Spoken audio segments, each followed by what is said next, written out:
خب فصل اول، فصل راه اندازی.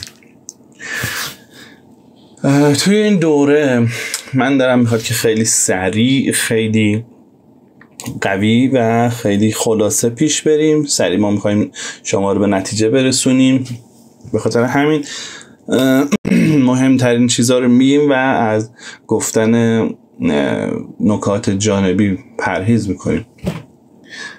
توی فصل اول ما یه مقدار باید اول یاد بگیریم. اول باید بدونیم که شبکه چیه، شبکه جهانی وب چیه، وبسایت ها چطور کار میکنن و چه چیزایی برای شروع طراحی سایت ما لازم داریم.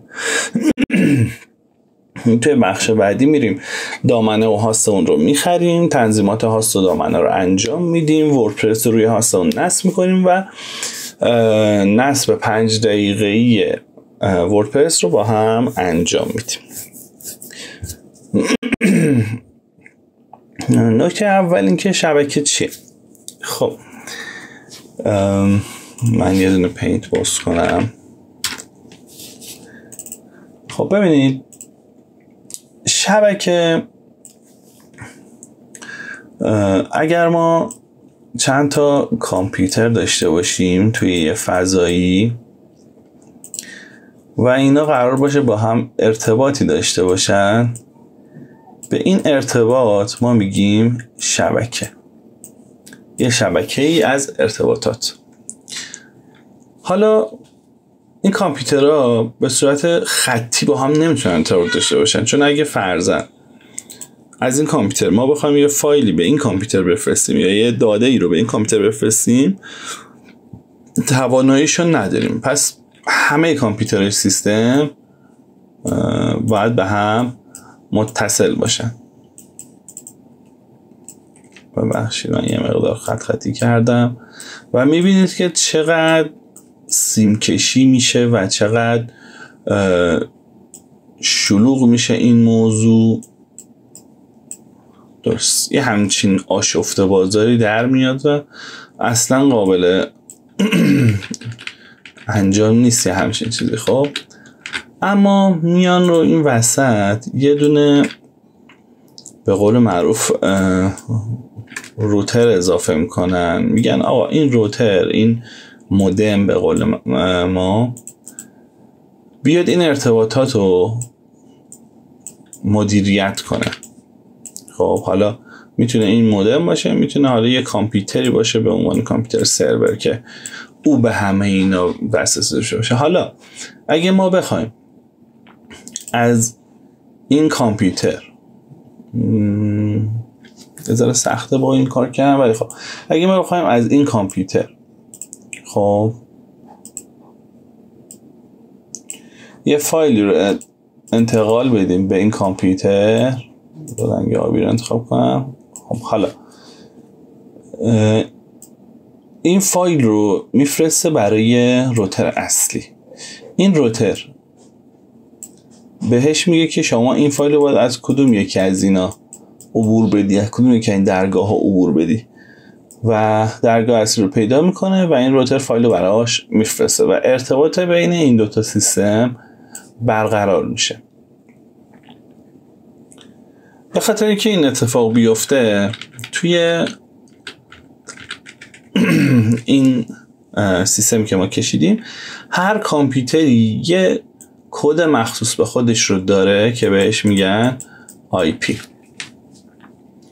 هر کامپیوتری یه کد مخصوص به خودش رو داره که توسط این سیستم اصلی یا روتر اصلی ما یا حالا سرور ما، حالا فعلا من اسم خاصی روی این نمیخوام بذارم، ذخیره میشه، نگهداری میشه و شناسایی میشه. یعنی تک تک این کامپیوترها رو میشناسه.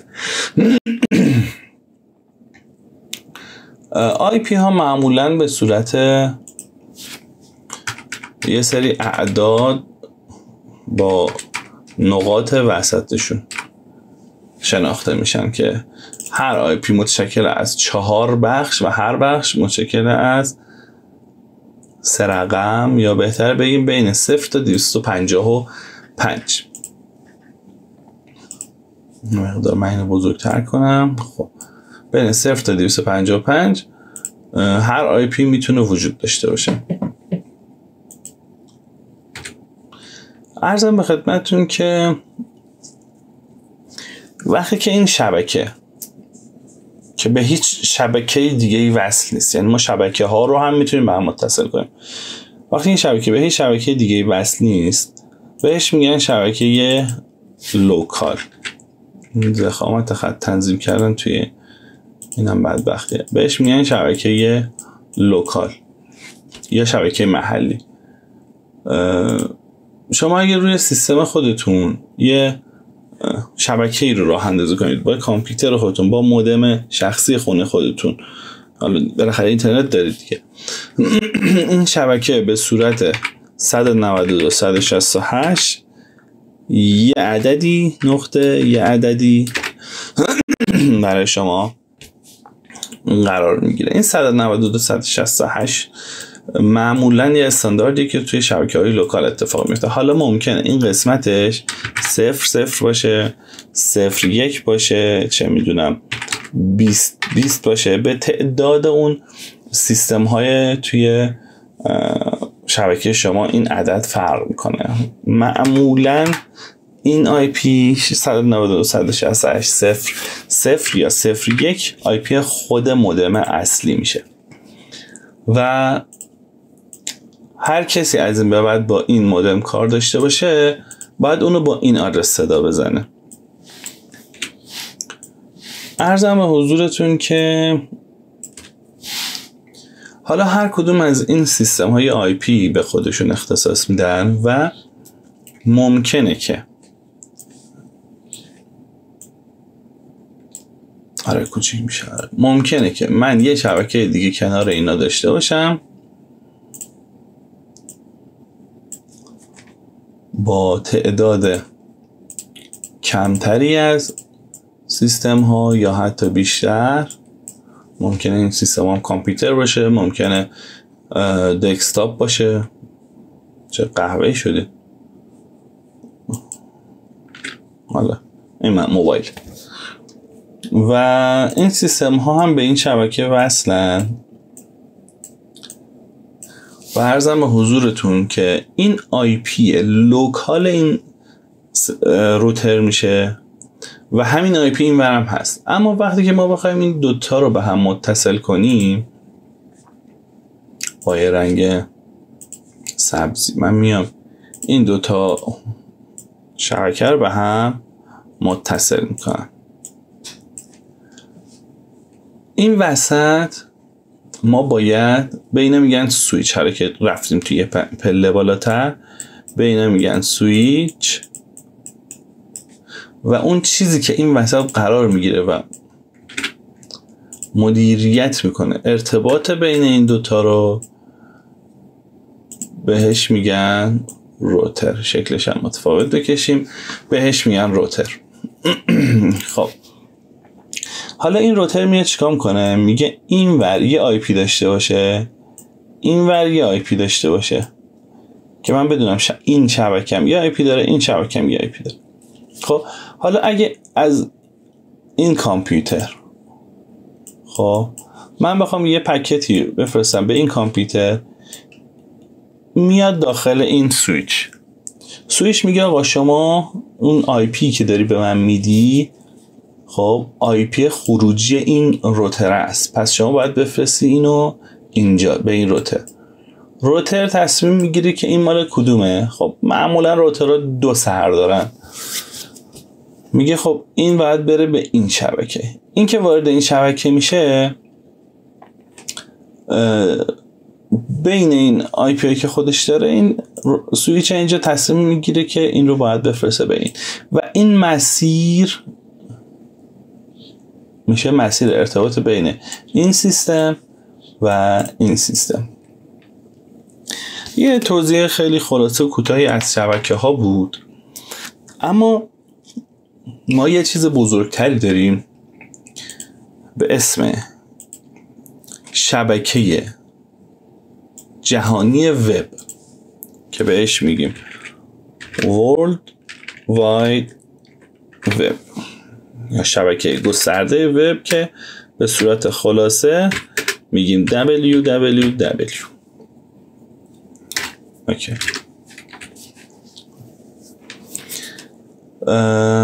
این www یا World Wide Web چی هست؟ ببینید اگر من همه اینا رو بگیرم انقدرش بکنم خب و تعداد بسیار زیادی از اینا رو تکثیر کنم، خب یعنی ما یک عالم شبکه داریم و حالا بین همشون یه روتر میذارم، مثلا یه روتر میذارم اینجا، یه روتر میذارم اینجا. ببینید یعنی من ارتباطات رو با روترهای مختلف بین این شبکه ها برقرار میکنم. خب برای این یه روتر برای این میخواد، مثلا این روتر مال این دوتا شبکه است، نمیدونم این روتر رو ما میگیم این دوتا شبکه رو به هم وصل کنه و یک به قول معروف اینم به یه روتری وصل میشه، به این وصل میشه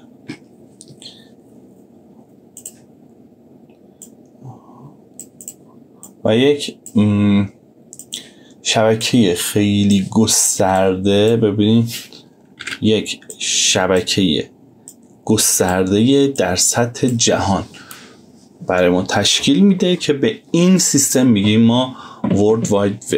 خب که خیلی وقتا این حالا ممکنه سویچ باشه، ممکنه یه سرور باشه، یعنی یه کامپیوتر بسیار بزرگی که خیلی از شبکه ها، خیلی از سویچ ها میان بهش وصل میشن و ممکنه ما سرورهای خیلی بزرگی داشته باشیم، سرورهای خردتر کوچیکتر داشته باشیم و همه اینا با یه اتصالی به هم متصل میشن، با یه نقطه اتصالی و همدیگه وصل میشن و یه چیز آشفته بزرگ اینجا تشکیل میده که حالا ما با اینا کاری نداریم. و اون وقت این آی پی ها یه مقدارم کار کردم با این برای من سخته و اون وقت این آی پی ها اینجا معنی پیدا میکنن که چرا از 4 رقم تشکیل شدن، 4 بخش تشکیل شدن و هر بخش 0 تا 255 میتونه عدد بگیره. یک عدد بسیار بالایی میشه که بتونیم همه این کامپیوترها رو توش جا بدیم به جز شبکه های لوکال. یعنی ما هر شبکه‌ای که پشت یک روتر قرار میگیره یه شبکه لوکالی رو برای خودش داره و آدرس دهی ها به اون صورته. ما این شبکه بزرگا رو آی پی میدیم بهشون. به خاطر همین اگر ما یه کامپیوتر اینجا داشته باشیم، یه سروری اینجا داشته باشیم و بخوایم سایتمون رو روی این کامپیوتر میزبانی کنیم، این کامپیوتر ممکنه یک آی پی به این صورت داشته باشه. بذارید من رنگشو مشکی کنم. ممکنه یک آی پی به این صورت داشته باشه. خب اصلا بعید نیست ازش، نیاز نیست همشون با اون عددی که قبل گفتیم شروع بشن. خب حالا من دارم توی یه سرور بزرگ آنلاین، البته یه بخشی از این سرور رو به آریه میگیرم و ازش استفاده میکنم. یه بخشی از این سرور سایت من روش سواره، آدرس این سرور اینه. خب حالا اینکه داخل این سرور این ارتباط چجوری برقرار میشه و به قول معروف چی میشه به ما ربطی نداره. اونا مدیر سرور معمولا یه سری NS به ما میده، میگه آقا شما روی دامنتون این NS رو ست کنید و آدرس بدید به این IP. دیگه ما خودمون میدونیم کدوم سایت شماست کدوم سایت شما نیست. حالا NS چیه؟ DNS چیه؟ عرضم به حضورتون که ما چطور این شبکه ها رو شناسایی کنیم، چطور سایتمون رو روی اینا برقرار کنیم. بذار من اینجا رو پاک کنم.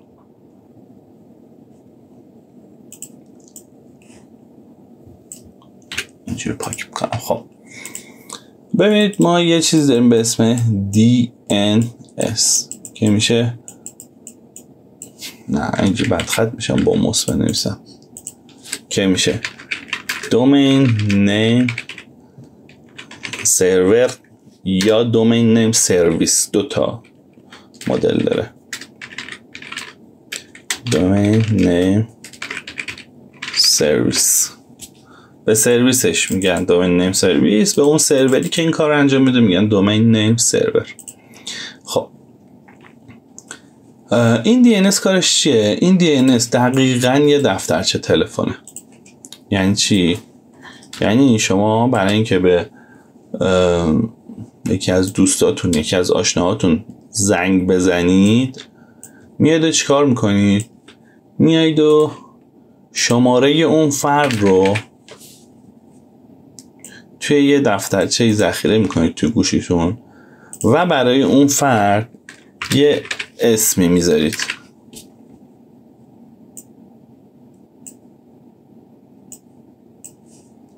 خب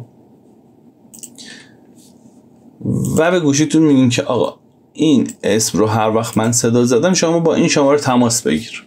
خب که توی بخش چیز به این دفترچه تلفن بزرگ میگن DNS، سرویسی به اسم DNS که عرضم به حضورتون که البته این خیلی توضیحاتش پیچیده تر و گسترده تر، من دارم تا جایی که میشه ساده و قابل فهمش میکنم.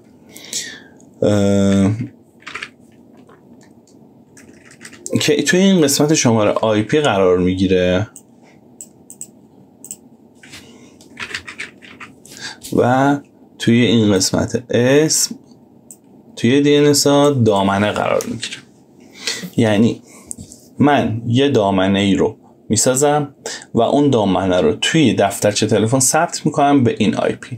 حالا اینکه پشت این IP چه اتفاقاتی قراره بیفته اون مربوط به سروری که من ازش خریدم و مگه اینکه شما بخواید رو به قول معروف کامپیوتر شخصیتون سایتتون رو بالا بیارید که خب هزینه‌های وحشتناکی داره، نگهداری وحشتناکی داره که هیچ آدمی الان این کارو نمیکنه مگر شرکت بسیار بزرگ که اطلاعات بسیار حساسی رو دارن و اینا میان برای خودشون یه اتاق سروری درست میکنن و هزینه‌هاشو متقبل میشن و اون اتفاقات این پشت خودشون مجبورن رقم بزنن. شما نیاز نیست با اینا درگیر کنید خودتونو به خاطر اینکه ما قرار نیست این کارو بکنیم. خب ما فقط میگیم که آقا یه IP رو نیاز داریم که هاست بهتون میده، حالا میبینیم آشنا میشیم باش، هاستی که میخرید این IP رو بهتون میده و دامنه ای که میخرید این اسم رو بهتون میده و متاسفانه شما روی هیچ کدوم از این دوتا مالکیت دائمی ندارید. یعنی هر جفتش به صورت پرداخت دوره‌ای هستش که حالا دامنه ها سالیانه داره و 5 ساله و هاست ها ماهیانه داره و بعد خط شد تا چندین ساله. یعنی شما باید به صورت دوره‌ای پرداخت انجام بدید که سایتتون پابرجا باشه، چون خب بالاخره این سروری که داره اونجا میزبانی میکنه از سایت شما یه محدودیت هایی داره، یه هزینه هایی داره، هزینه نگهداری سرور داره، هزینه اون اتفاقاتی که این پشت میفته و ما گفتیم به ما ربطی نداره رو بالاخره یه نفر داره اون کارا رو انجام میده، باید حقوق بگیره. پس ماهیانه ما باید این سرور رو خریداری کنیم و ماهیانه سالیانه این دامنمون رو هم خریداری کنیم. وقتی که یکی بهتون میگه DNS تون مشکل داره، برای سایتتون DNS تون مشکل داره یا DNS تون ست نشده، منظورش اینه که این قسمت توی این دفترچه تلفن اون اتفاق خوبه‌ای که باید میافتاده نیفتاده، این اتفاق ست نشده هنوز. حالا این دفترچه تلفن کجاست؟ این دفترچه تلفنی هست که ما بتونیم تغییرش بدیم، بتونیم دست کاری کنیم باشه. نه ببینید ما یه سری سرور بزرگ تو دنیا داریم مثلا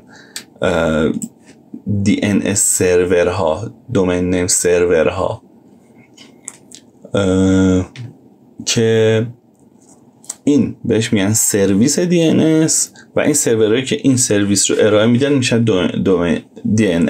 DNS سرور. عرضم حضورتون که سرورهای بزرگی داریم که فقط مخصوص این کاره. یکیش خیلی معروفه با IP 4224 DNS گوگله. یک کپی از این بذار یک کپی از این دفترچه تلفن،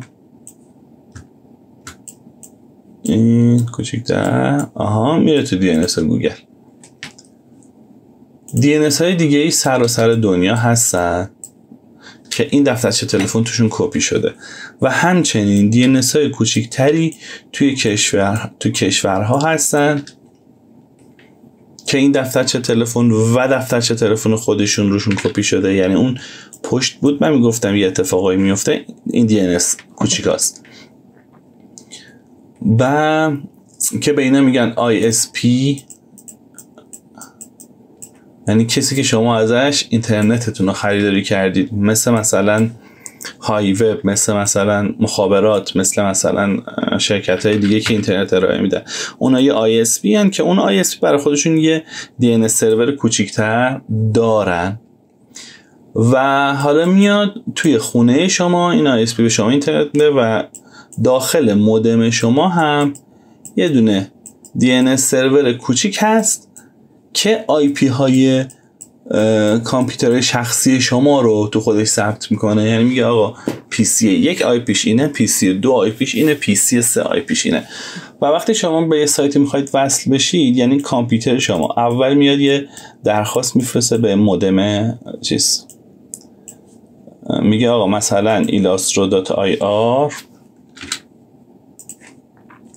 تو مرورگرتون میزنید ilastro.ir و این کامپیوتر شما درخواست میفرسته به اولین چیزی که داره، مودم خودش، سرور اینترنت خودش. خب این تو این چک میکنه، میگه آقا من ilastro.ir رو دارم تو DNS. البته بگم ما یه دونه DNS خیلی ریز و کوچیک هم روی کامپیوترها داریم، روی سرور شخصی خودمون داریم که معروفه به فایل هاست که حالا کاربرد برای کرک کردن ما استفاده میکنیم ازش.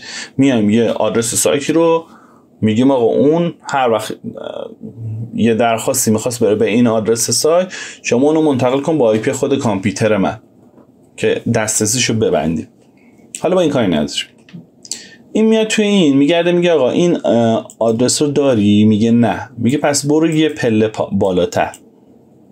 خب میره یه پله بالاتر، میره تو ISP میگه که آقا شما این آدرس ilastro.ir IP که رو شما ثبت شده؟ میگه نه. میگه پس برو یه پله بالاتر، میرسیم اون یه چیزی مثل گوگله، آره DNS سرورهای بزرگ. اینجا میگه که آقا شما این آدرس رو داری؟ میگه بله. میگه خب کجاست؟ میگه آقا روی بذار من یه ISP بکشم، مثلا توی کشور آلمان یه شرکتی هست که یه سروری هست که سرور ما داره روی اون میزبانی میشه. خب شما هاستتون رو از آلمان خریدید. میگه بله این IP مربوط میشه به این ISP. خب این ISP که داره به این سرویس میده، به اون سرور اصلی که ما روش سایتمون سواریم، میگه آقا این ilastro.ir روی شما هست، توی سرور شما هست، یا برم یه جای دیگه بگم؟ میگه بله هست. میگه خب کدوم؟ میگه آقا این کاربر خونگی، این کاربر خونگی، این کاربر خونگی، من دارم به این سرور هم اینترنت میدم. میگه آقا این مال مربوط میشه به این شبکه. دوباره میاد توی این اون به قول معروف DNS داخلی شبکهش، میگه آقا این مربوط میشه به کدوم یک از سیستمایی که توی شما ذخیره شده؟ میگه مربوط میشه به این سیستم. حالا توی این سیستم دوباره مثل فایل هاست، میگه مربوط میشه به کدوم فولدر، مربوط میشه به کدوم بخش از سیستم اینجا. و این ریکوست من تا اینجا رفته. حالا این ریکوست پاسخ میده، این پاسخ توی همین مسیر برمیگرده به کامپیوتر من و صفحه illustro.ir برای شما لود میشه. یعنی این مسیر خیلی مسیر مهمیه. پس حالا فهمیدیم که دامنه چقدر مهمه و آی پی چقدر مهمه. هیچ کدوم از اینا نمیشه که توی مسیر رفت آمده ما حذف بشه. خب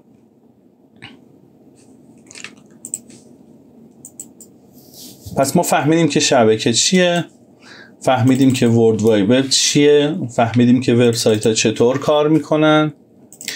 حالا میریم سراغ مواد لازم. خب مواد لازم فکر کنم خودتونم بتونیم بگی.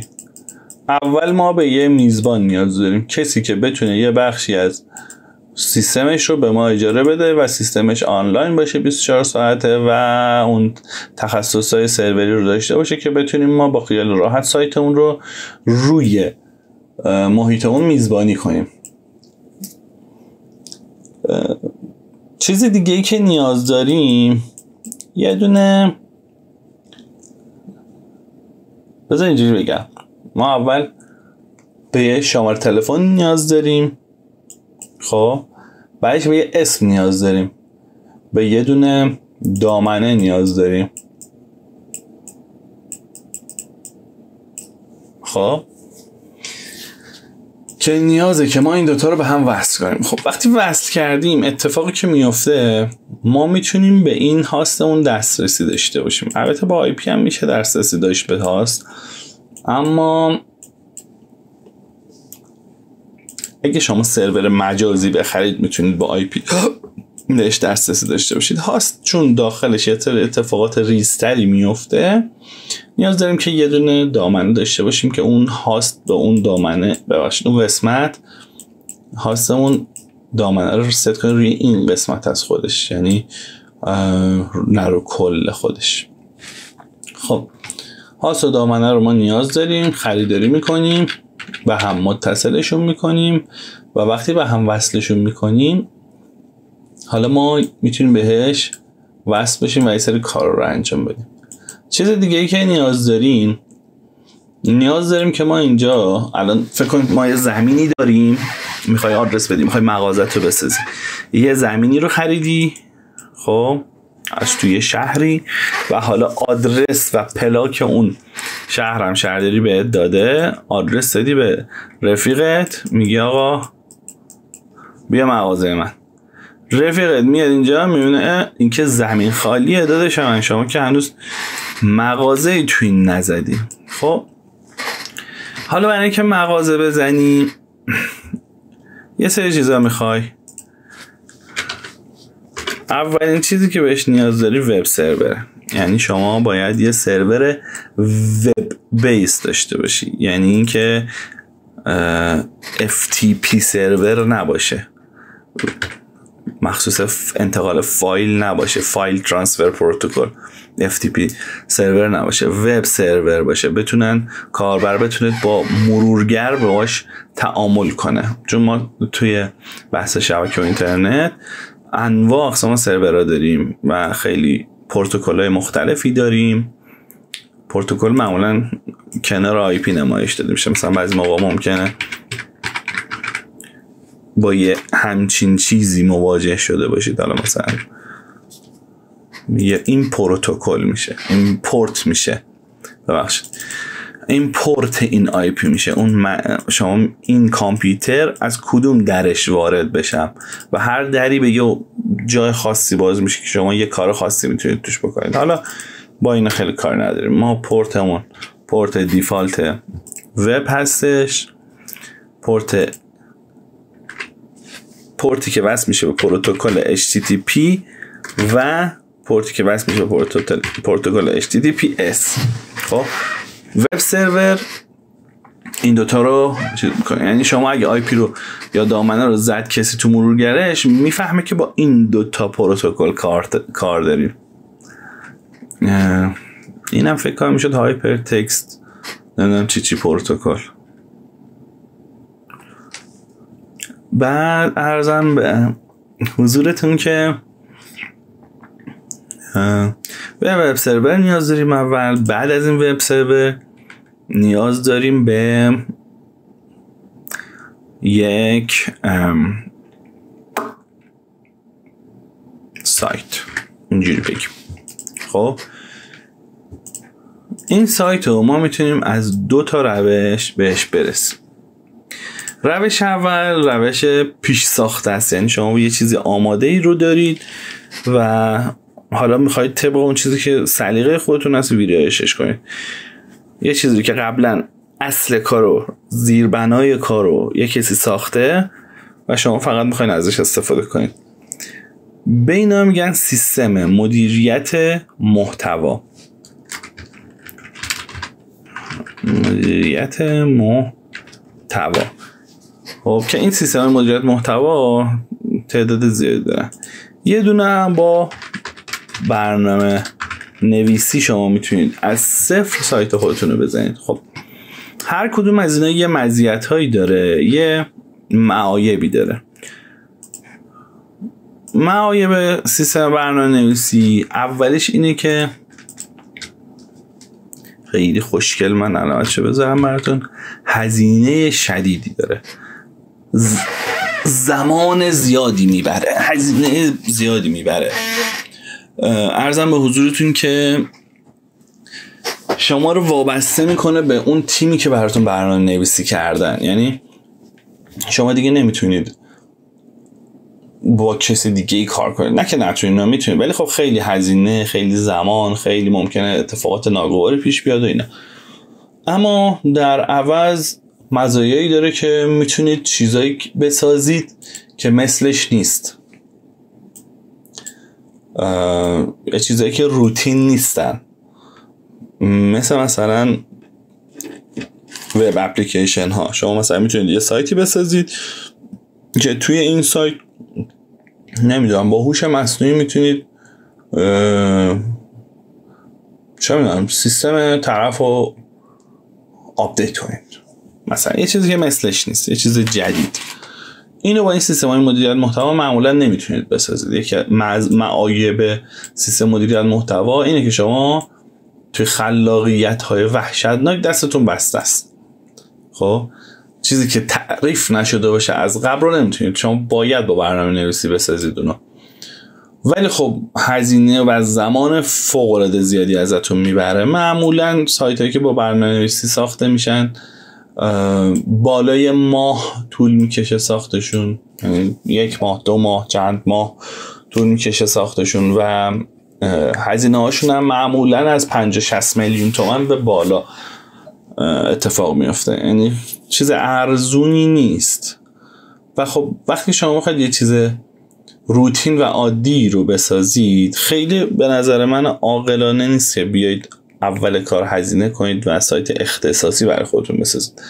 بهترین کار استفاده از سیستم‌های مدیریت محتوا است، چون هم سرعت کارتون رو وحشتناک بالا میبرن. در حد 1 یا 2 روز، بذار بنویسم، 1-2 روز. الان میبینید چجوری ما نیم ساعته 1 ساعته میتونیم سایتمون رو بالا بیاریم.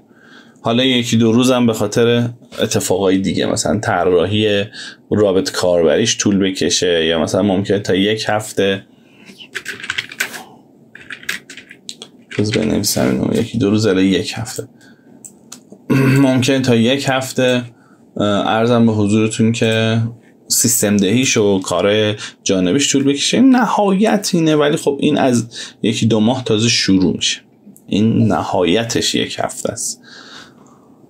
عرضم به خدمتتون که البته اینو بگم اگه خودتون این کار انجام بدید این زمان طول میکشه. اگه کسی دیگه براتون انجام بده خب مسلما 24 ساعت برای شما وقت نمیذاره، چون چیزای دیگه هم در کنار، سایت های دیگه هم در کنار شما داره انجام میده، کارهای دیگه هم مثل خدمات تولید محتوا اینا داره انجام میده و مسلما در روز شاید برای سایت شما 3-4 ساعت وقت بذاره که تا این 1 هفته میرسه. اما اگه خودتون بخواید انجام بدین 24 بشید پشتش، 1-2 روزه کارتون حل میشه. ولی معایب مزایاش دیگه گفتیم، بذار زیاد خودمون رو درگیر این نکنیم. من اینا رو پاک میکنم. حالا بیایم ببینیم که این سیستم های مدیریت محتوا یعنی چی؟ خب ببینید سیستم های مدیریت محتوا ما چند نوع داریم. مثل چی؟ مثل فارسی بنویسم، مثل جوملا، مثل پرستاشاپ که مخصوص فروشگاه آنلاینه، مثل دروپال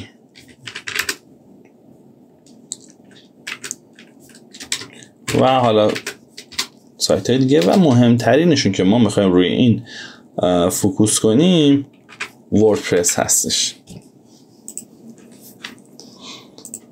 شاید از من سوال بپرسید که چرا وردپرس، چرا جوملا نه، چرا پرستاشاپ یا دروپال نه؟ خب هر کدوم از اینا ویژگی های خاص خودشو داره، همشون هم عالی هن، همشون هم به صورت تخصصی دارن کار میکنن، اما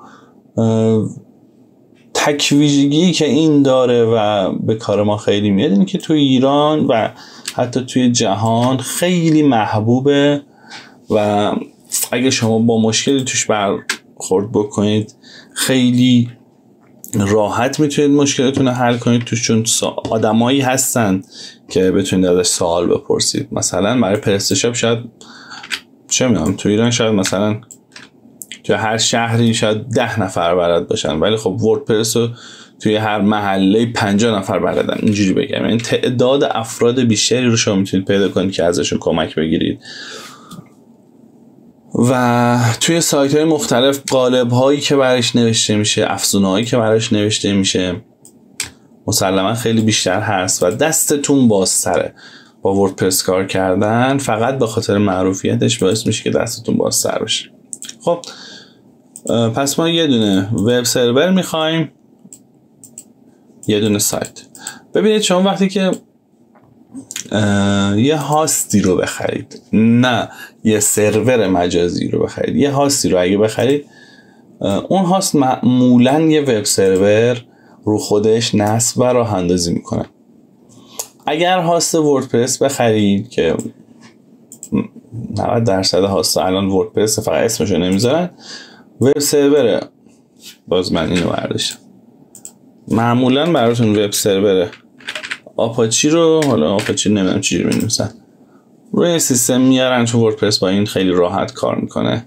وب سرورهای دیگه ای هم هست مثل انجین ایکس، مثلا وب سرورهای مختلف دیگه ای که وجود داره که ما خیلی درگیر وب سرور نمیشیم. کلا من اینو گفتم که فقط ته ذهنتون باشه. بیشتر ما با این قسمت کار داریم که خب قرار شد از سیستم مدیریت محتوا استفاده کنیم و بین این سیستم ها وردپرس انتخاب کردیم به دلایلی که گفته شد. بریم تا کجا رو گفتیم؟ مواد لازمیم هنوز. خب پس یکی از مواد لازم ما میشه وردپرس. حالا اینکه وردپرس چی هست، چه جور کار میکنه، چه اتفاقاتی براش میفته، چرا ما میخوایم از این استفاده کنیم. ببین، مغازه اون زمینی رو که شما خریده بودی رو در نظر بگیر.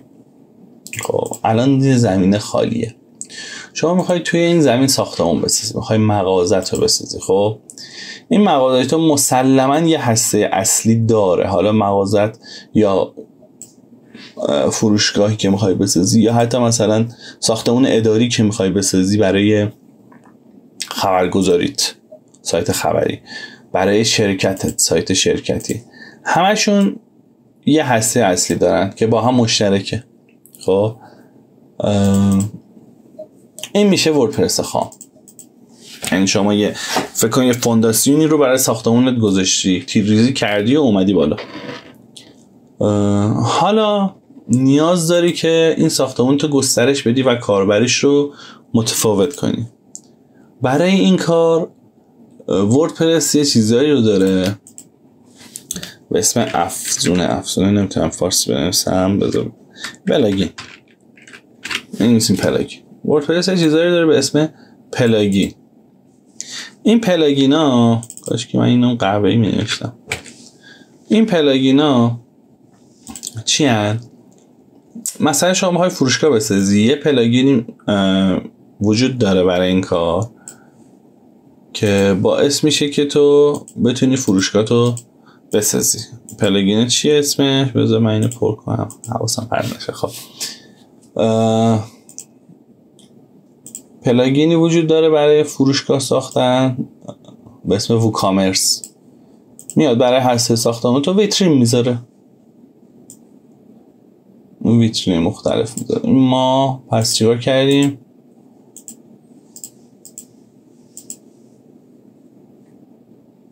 ای بابا من با این خب دیگه ببین این ویترین گذاشت برای ساختمونت.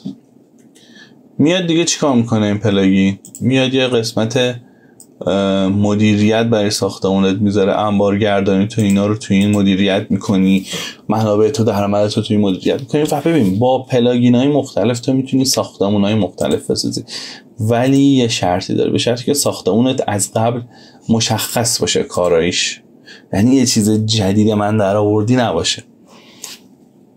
حالا یا فروشگاهه، بذار بنویسم فونت خوشگل نداره، یا فروشگاه تو میخوای بسازی، یا سایت شخصی داری میسازی، یا سایت نوبتدهی داری میسازی. این نوبتدهی میتونه برای پزشک باشه، برای بیمارستان باشه، برای یه آرایشگاه باشه، خب برای هر چیز. سایت شرکتی میتونی باش بسازی، شرکت تو معرفی کنی توش. میتونی سایت خبری نوشتم، سایت خبری میتونی بسازی، خبرگزاری باشه برای خودش و هر چیزی که تو دلت میخواد بسازی، به شرطی که از قبل مشخص باشه که این چی هست، یعنی نمونهش وجود داشته باشه، از قبل یکی اینو ساخته باشه، یه چیز جدید نباشه. عرضم به حضورت که شما میای با این پلاگین ساختمانت شکل میدی، کارایی اضافه میکنی بهش و اتفاقایی که زیباست و قشنگه رو براش میفتی. حالا میخوای در و دیوار مغازت، در و دیوار ویترینت یه شکل به خصوصی داشته باشه. خب فرضاً میخوای کلاسیک باشه، یا نه میخوای مثلا مدرن باشه، میخوای خلوت باشه یا شلوغ باشه، میخوای هر فرمی. این فرم و شکل ظاهری ساختمون تو، مغازه تو، چه میدونم آرایشگاه تو، به اون میگن قالب سایتت. خب که حالا من با یه رنگ متفاوت بنویسم اینجا قالب یا تم وردپرس، یعنی اینا روی وردپرس نصب میشه. شما قالب سایتت که داشته باشی، این دفعه این قالب میاد برات یه ظاهر خاصی به فروشگاه، به ساختمونت میده، یه مثلا طرح خاصی میده بهش، یه امکانات خیلی ریزی ممکنه اضافه کنه بهش، 4 تا پله بذاره تو نماد مثلا، در این نه امکانات کاربردی خیلی وحشتناک که البته خیلی از قالبا چون با پلاگینای خاصی عرضه میشن ممکنه امکانات بهتری رو هم برای فروشگاه درست کنن. خب فکر میکنم که چیزایی که لازم داشتیم همه رو نوشتیم. برای اول کار ما وردپرس رو لازم داریم، پلاگینای مخصوص به کارمون رو لازم داریم و یه قالب شیکی که میخوایم ظاهر سایتمون اون شکلی باشه. خب ما میخوایم یه سایتی رو استارت بزنیم امروز با هم به اسم NuraMask.ir. قراره توی این سایت یه سایت فروشگاهی باشه و به صورت خاص و نیچ ما میخوایم بریم سراغ فروش انواع ماسک. خب فروش انواع ماسک. خب ماسک منظورمون چیه؟ انواع ماسک تو چه حوزه‌ای؟ یعنی تو حوزه مثلا بیوتی، زیبایی یه سری ماسک داریم توی حوزه ارزم به حضور جوشکاری، یه سری ماسک داریم، ماسک جوشکاری بهش میگن. توی حوزه بازی و خلاقیت یه سری ماسک داریم، یعنی که بچه‌ها میزنن به صورتشون، ظاهر صورتشون رو قایم میکنه، مثلا ماسک اسپایدرمن، ماسک فلان. خب ما میخوایم توی حوزه زیبایی کار کنیم دیگه، زیبایی و سلامت. یعنی ما لوازم آرایشی نمیفروشیم، لوازم سلامت. یه همچین کاری رو ما قراره با هم استارت بزنیم. اولین کاری که میکنیم، نکته خیلی مهم اینه که برای خودمون مشخص کنیم ما داریم چی کار میکنیم.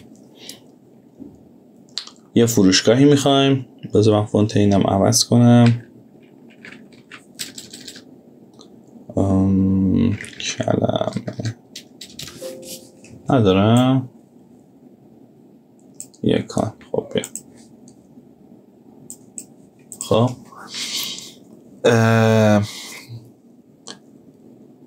چون ما سایتمون توی حوزه زیبایی و سلامته، خب خیلی نکته مهمیه که در نظر بگیریم و میخوایم ماسک بفروشیم. میایم از یک اسم دخترانه و اون محصول خودمون استفاده میکنیم. یعنی انتخاب اسم توی دامنه بسیار مهمه. دامنمون قرار دامنه .ir باشه که این قسمت دامنه بسته به هر کشور و کارایی فرق میکنه. ممکنه .com جهانیه، .org مثلا مال ارگانیزیشن هاست، مثلا نت داریم، گاو داریم، دولتی ها رو میگن government.gov داریم. خلاصه هر کدوم از این دامنه های کاربرد داره که حالا بعداً توی یه پستی توی اینستاگرام توضیح کامل میدم. ولی خب ما برای اینکه برامون ارزون در بیاد همون داتایر استفاده میکنیم. داتایر از همه دامنه ها ارزون تر، قیمت خیلی مناسبی هم داره. معمولاً سالیانش فکر میکنم 100,000 تومان، بیشتر نشه، 90 خورده 1000 تومان. ولی خب .com شما بخواید برید بیشتر از 600,000 تومان باز بسته به دلار داره. پس اول یه مشخص کنیم بر خودمون میخوایم چی کار کنیم. نسبت به اون کاری که میخوایم بکنیم میایم اسم دامنمون رو انتخاب میکنیم.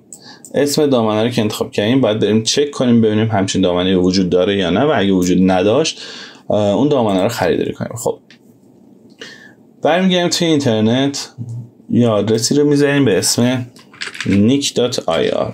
اگر دامنه .ir بخواید بخرید باید توی این سایت یه حساب کاربری داشته باشید، یه شناسه توی این سایت داشته باشید و احراز هویت کرده باشید. الزاماً باید احراز هویت کنید، چون که ممکنه از اون دامنه استفاده غیر قانونی کنید و بتونن پیداتون کنن و روستون رو بکشن. خب حالا ما قبلا این دامنه رو خریدیم، ولی من یه بار بهتون نشون میدم فرآیندشو. بعد از اینکه عضو شدین، احراز هویت کردین، شناسه کاربری یونیک ساختین، وارد سایت میشین. تمام رو خط لاتینیه، خب میدونم. امیدوارم که خیلی اذیت نکنه، به خاطر اینکه ما کپسلا که اون روشن بود یه ایرادی از آن گرفت. خب وارد که میشید یه همچین صفحه رو دارید. اگه میخواین دامنه ای رو بخرید توی ثبت دامنه میرید اسم دامنه‌تون اینجا میزنید، یه بررسی میکنید، میگه آقا موجوده، انتخاب میکنید که 60 ماهه یا 12 ماهه میخواید باشه. اینا رو روی خودم میذارید، بازنگری میکنید، بعد بذار انجام بدیم بازنگریشو. میاد اینجا صاحب امتیاز رو بهتون اوکی میده، قبول دارم و میزنید. این فایل رو وارد میکنید، اقدام به ثبت میکنید. اقدام به ثبت که میکنید میره داخل سبد خریدتون. حالا یه دونه من گذاشتم تو سبد خریدم، میاد تو سبد خریدتون، میان اینجا بعدی رو میزنید. من یه همچین چیز الکی بر خودم زده بودم فعلا. بعد میگه قیمتش انقدر میشه و شما میتونید پرداخت کنید. اینجا پرداخت که کردید براتون فعال میشه. اما و تو وضعیت تحقیق پرداخت نشده است دیگه، رزرو نشده. اینجا براتون مینویسه رزرو شده. حالا من اینو حذف کنم. خب بریم تو دامنه های من. بعد از پرداختتون وارد یه همچین صفحه‌ای میشید.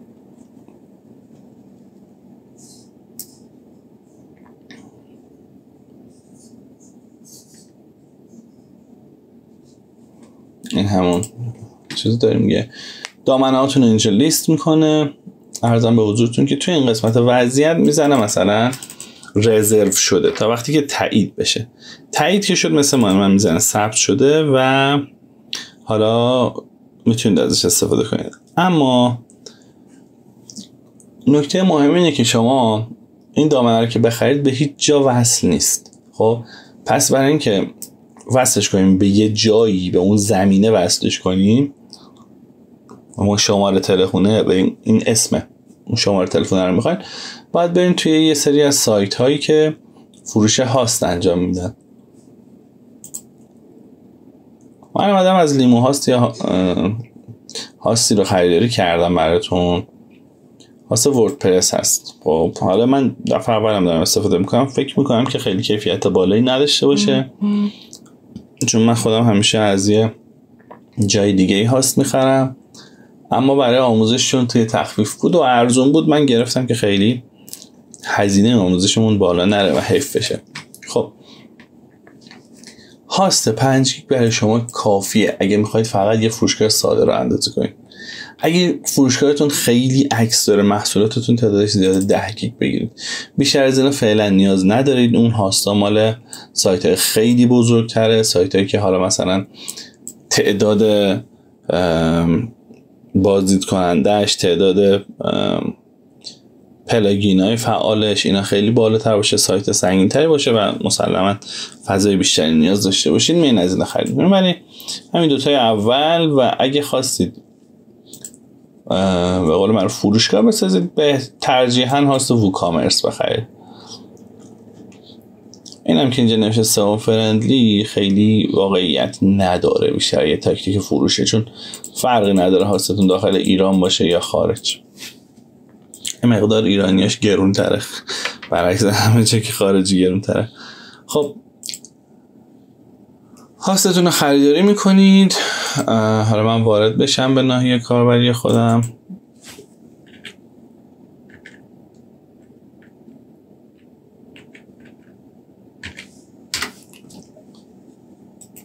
خب و توی بخش سرویس های من، مدیریت سرور، میرید روی اون هاستی که خریدید. خب حالا اونجا تو هاست وقتی میخواید بخرید بهتون میگه چه دامنه ای رو میخواید به هاستتون اختصاص بدید. شما دامنه که خریدین رو اینجا وارد میکنید، میگید آقا من این هاستم میخوام مربوط به این دامنه باشه. این همون برای DNS سرور داخلی خود لیمو هاست این اتفاق ست میشه، چون به شما IP یه بخشی از کامپیوتری رو میده که روش ممکنه 10 تا سایت سوار بشه. مجبوری که ازتون دامنه که خریدین رو بگیره و رو DNS خودش ست کنه.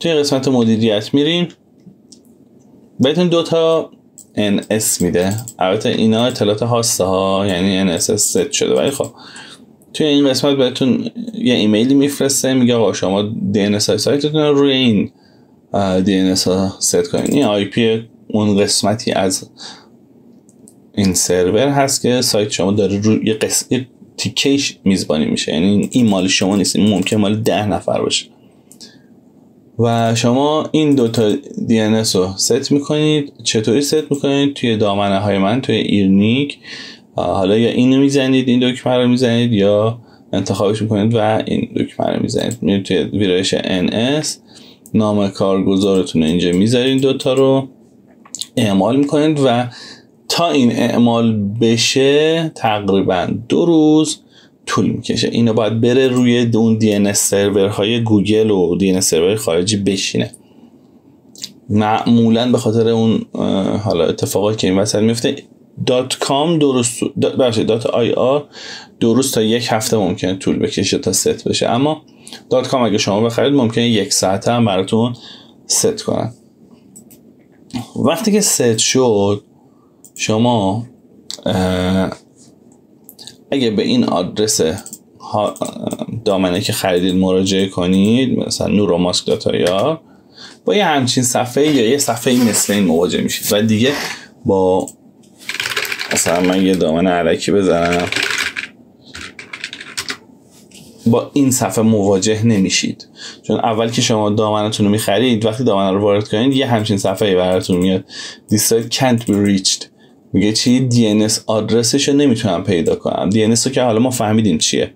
خب میگه مشکل DNS داره، شما برو DNS تو ست کن. شما میایید هاست رو میخرید، DNS تون رو ست میکنید و حالا این به هاست و به اون قسمت شما وصل شده. داره میگه شما چون با HTTPS وصل شدید، یعنی با پروتکل HTTPS وصل شدید، پورت 443. خب که همه مرورگرها استاندارد پورتشون پورت های HTTP و HTTPS که فکر میکنم HTTP 80 بود، HTTPS 443. حالا ما دامنه و هاست اونو خریدیم، دامنه و هاست رو اتصال دادیم. ببین اینجا میاییم توی خرید دامنه و هاست، انجام تنظیمات هاست و دامنه، اتصال دادیم این دوتا رو به هم. حالا باید وردپرس رو نصب کنیم و نصب 5 دقیقه وردپرس. خب نکته اصلی که ما اینجا داریم، بذار من اینا رو ببندم. لیمو هاست بهتون یه پنل میده اینجا. این پنل ممکنه سی پنل باشه یا ممکنه دایرکت ادمین باشه یا ممکنه سی پنل باشه یا دایرکت ادمین باشه یا یه سری پنل های نامشخص دیگه. هر کدوم این دوتا بود خیلی فرق نمیکنه. سی پنل کار باش برای افراد مبتدی راحت تره، دایرکت ادمین یه مقدار دسترسیاتون رو مرحله‌ای میکنه، ولی سی پنل همش همینجوری ریخته، مثلا توی کاسه ریخته، راحت تر میشه باش کار کرد، ولی در کل هیچ تفاوتی با هم دیگه نداره. شما وقتی میخواین سایتتون رو نصب کنید، وقتی همه چیز اتفاق افتاد، اتصالتون بین دامنه و هاست برقرار شد و دسترسی رو به شما دادن، نیاز دارید که وردپرس رو روی سایتتون آپلود کنید. خب بریم وردپرس رو آپلود کنیم. میریم تو سایت wordpress.org. حالا من میخوام فارسی باشه وردپرس، میذارم fa.wordpress.org. میام از اینجا پایین دریافت وردپرس رو میزنم، میاد اینجا دریافت وردپرس فارسی، حالا آخرین نسخه رو میزنم و من اینو دانلود کردم قبلا. خب این وردپرس رو من دانلودش کردم 642 فارسی. خب حالا برمیگردم توی ناحیه کاربری هاستم، توی قسمت فایل منیجرش وارد میشم. یا اینکه اینجا بهتون مستقیم دسترسی میده، یا اینکه یه سی پنل رو بهتون میده، شما رمز و پسورد وارد میکنید و وارد همچین فضایی میشید. تو قسمت فایل منیجر اگه میخواین سایتتون رو بارگذاری کنید، وقتی وارد این صفحه شدید باید وارد پوشه پابلیک HTML بشید. اینای دیگه مثل SSL، مثل میل، مثل این فولدر، این اصلا باید پاک کنیم، خیلی چیز مهمی هم توش نیست. یه FTTP میخواستم بسازم روی این اومده. خب دیلیت، گولتون نزنه همچین فایل. پابلیک HTML سایتتون رو میزبانی میکنه، یعنی هر چیزی که تو این باشه شما اینجا میبینید. یعنی index of slash neuromask.ir اول سایتتون توی این فولدره. بیایم یه تست کنیم با هم. من یه فایل تستی رو اینجا دارم. خب بذار من این سفر کوچیک میخوام این فایل تست رو بذارم اینجا. دکمه آپلود رو میزنم، فایل تست رو اینجا آپلود میکنم و تمام برمیگردم تو این صفحه. یه فایل تست الان اینجا برنده. وقتی که من برم تو neuromask.ir اینتر بزنم، ببینید که فایل تست من اینجا اومد. خب و حالا ما باید فایل های وردپرس رو اینجا توی این ریشه اصلی سایتمون بذاریم. بذارید یه مثال براتون بذارم. اگه من یه فولدر ایجاد کنم به اسم مثلا 45، خب داخل این فولدر بیام یه فایلی رو داشته باشم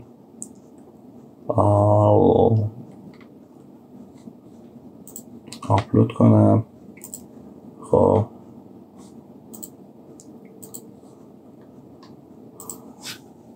تو اینو میذارم اسمشو index.html. HTML صفحه سایت یک پسونده هایپرتکست مارکاپ لنگویج، یه پسونده که مرورگرامون میتونن نمایشش بدن. ایندکس هم یعنی هم فهرست میشه دیگه، اولین چیزی که شما توی سایتی میتونید بالا بیارید. یعنی همیشه شما وقتی توی سایتتون وارد میشین، وب سروری که روی سایتتون نصبه میگرده دنبال index.html و اول اونو نمایش میده، به جای این صفحه‌ای که دارید میبینید هم نمایشش میده. خب الان من میام index.html رو میندازم اینجا، توش 2 h نوشته بودم دیگه، بک میزنم، یه دونه بک میزنم. خب یه فولدر داریم 45، اینجا یه دونه رفرش میکنم تو سایت خودم نوراماسک داتایا، فولدر 45 اومد. اگه من برم تو این فولدر 45، اتفاقی که میفته دیگه این صفحه رو نشون نمیده، ببین ایندکس آفو دیگه نشون نمیده. خب این خودش ساخته دیگه، اون index.html که من ساختم اون نشون میده. خب 2 h داره، یه صفحه اینترنتی رو به من نشون میده که 2 h داره. آدرس اونم شد نوراماسک داتایا /45/. خب حالا اینو برای چی گفتم؟ چرا تو فولدر گفتم؟ برای اینکه من وقتی بیام برای اینکه من وقتی بیام فایل وردپرس هم اینجا آپلود کنم،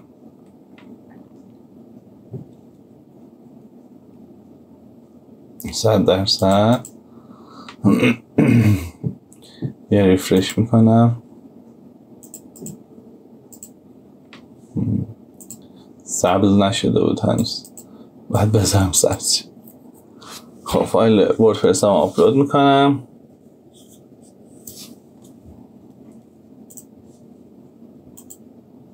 خب اومد فایل وردپرس.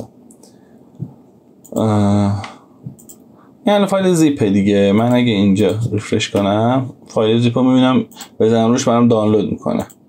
خب خیلی ما دانلودش نمیخوایم بکنیم، میخوایم سایت بشه این. پس باید اکسترکتش کنم. یعنی چی؟ یعنی از فشرده درش بیارم. میگه کجا از فشردگی درش بیارم؟ من میگم توی پوشه پابلیک HTML اکسترکت میکنه و یه سری فایل بهم میده. یه پوشه ساخت به اسم پوشه وردپرس.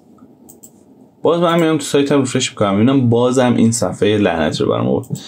اگه بزنم تو وردپرس تازه میره تو سایتم، یعنی آدرس سایتم میشه نوراماسک داتایا /وردپرس/ حالا هر چیزی که هست. یعنی من هر بار میخوام به سایتم برسم باید این آدرس رو بزنم. برای اینکه این اتفاق نیفته و این وردپرس اضافی این جلو پاک بشه، نیاز داریم که ما همه فایلای اینو داخل اینو بیاریم اینجا. خب من اولین کاری که میکنم فایل اضافه رو پاک میکنم، یعنی فایل زیپ وردپرس، اون تست و اون فولدر 45 که ساختم. به خاطر این 45 ساختم که بگم اگه فولدر باشه توی آدرس ما تأثیر میذاره. یعنی من مثل این که اینجا شد آدرس 45، مثل این وردپرس من میره توی اون، دیلیت میکنم، پرمننت دیلیتش میکنم. خب من میرم داخل وردپرس، 2 تا کی میکنم، اولی رو انتخاب میکنم، شیفت رو میگیرم، آخری رو انتخاب میکنم، همش انتخاب شد. یه ابزار داریم اینجا به اسم موو میزنیم، میگه اینو انتقال بدم به کجا برات. من میگم آقا این وردپرس رو نمیخوام، انتقال بده برام به پوشه /public/html موو فایل. همه رو موو کرد. برمیگردم این فولدر اضافی رو هم پاک میکنم. الان فایل های وردپرس من توی ریشه اصلی HTML سایتم فعال شده. یعنی من اگه نوراماسک داتایا رو بزنم این دفعه دیگه این صفحه رو نمیبینیم و میریم توی صفحه نصب وردپرس. خب کلا 5 دقیقه خودش معروفه، میگه نصب 5 دقیقه وردپرس، میگه کلا 5 دقیقه طول میکشه نصب وردپرس. اما من میگم کمتر. خب بریم چقدر طول میکشه. اول باید یه پایگاه داده بسازیم که این پایگاه داده یه اسمی داشته باشه، دیتابیسمون یه نام کاربری داشته باشه، یه رمز عبور داشته باشه، یه هاستی داشته باشه و یه پیشوند جداول. اگه میخواهید بیشتر از یک وردپرس روی یک پایگاه داده اجرا کنید. خب یعنی اگه توی یه دیتابیس بخوایم 2 تا وردپرس جدا از هم که اشتباه بزرگی اصلا پیشنهادش نمیکنم، میگه این کار بکنید. خب بزن بریم. خب اینا رو خودش یه چیزایی پر کرد ولی خب اشتباهه دیگه، ما هنوز دیتابیسی نساختیم. برمیگردیم اینا رو من ببندم. میان اینجا تو صفحه سی پنلم توی بخش دیتابیس ها ما با MySQL دیتابیس ویزارد و PHP مای ادمین میتونیم دیتابیسمون رو بسازیم. خب اما راحت ترینشون این دیتابیس ویزارده، چون دیتابیس رو باید بسازی، بعد یوزرنیم باید بسازی و یوزرنیم رو به دیتابیس وصل کنی و دسترسی فول بهش بدی و این کار با این دوتا یه مقدار زمان برتر. MySQL دیتابیس ویزارد خودش میفهمه چیکار کنه. خب یه دیتابیسی میسازیم اینجا.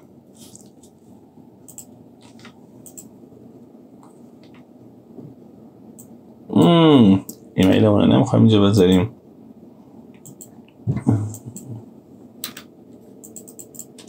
پسورد جنریت میکنیم، کپی میکنیم پسورد رو، یوز پسورد میزنیم و یوزرمون رو ساختیم. همه دسترسی all privileges میگه که تمام دسترسی رو بهش بده، آلرت رو بتونه بزنه، بتونه بسازه، روتلاین بسازه و هر اتفاقی که داره دستورای دیتابیسی اینا. میک چنج رو میزنیم، میگه که خب من این یوزر رو ساختم، به این دیتابیس اضافه کردم، پسوردش هم که ما داریم. خب کاری نداره دیگه. اینجا نام پایگاه داده، بذار اول پسوردی که کپی کردم اینجا پست کنم. این پسوردم، پایگاه دادم اسمش چیه؟ اینم میبندم. نام پایگاه داده اینه. دیتابیس هم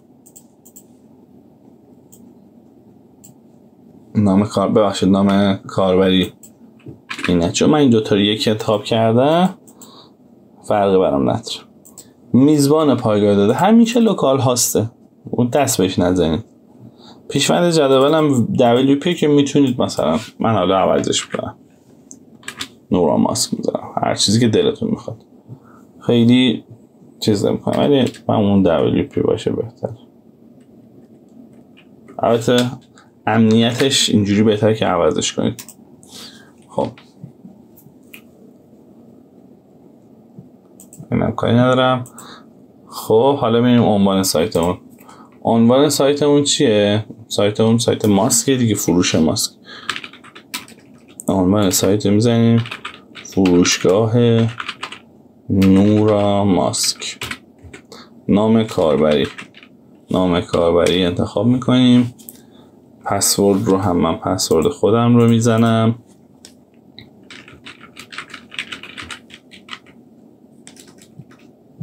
اشتباه زدم. خب یه ایمیل هم برش میسازیم و از موتور جستجو درخواست میکنیم که محتوای سایت فعلا بررسی نکنن که یه وقتی که سایت اون زشت ایندکس نشه برای بحث سئو. خب ورود رو میزنیم و تبریک میگم، سایتتون شما راه اندازی کردید. فکر میکنم که به 1 ساعت هم نرسید. بذار ببینم. 1 ساعت تقریبا. توی 1 ساعت شما یه سایت رو راه اندازی کردید. خب میخوایم بریم سایتمون رو ببینیم. الان سایتتون این شکلیه، nuramask.ir. یه همچین ظاهری داره. کم کم که ما میریم جلو شما میتونید با من چک کنید ببینید که چه شکلی شده. خب